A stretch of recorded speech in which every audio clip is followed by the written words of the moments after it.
With all these pastoral scandals happening in different churches, some people are saying, why are we talking about the sin of these particular pastors?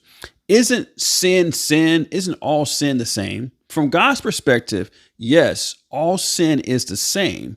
One sin is sufficient to keep you out of heaven. However, because of Jesus' death, burial, and resurrection, if you believe in Jesus, now your belief in Jesus sends you to heaven, regardless of how you sin or don't sin while you're living on the planet. However, even though sin is sin, different kinds of sin have different kinds of consequences.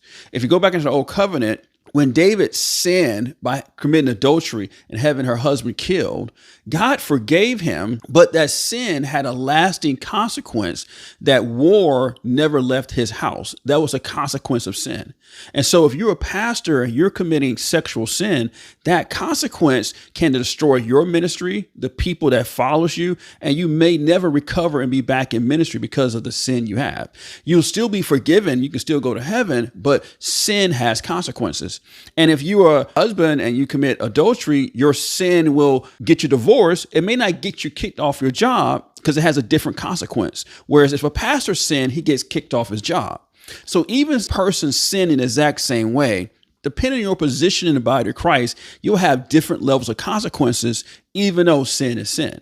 So it's not about does God sees one sin as worse than another sin. It's just that your sin has consequences, and your consequences depends on your position in the body.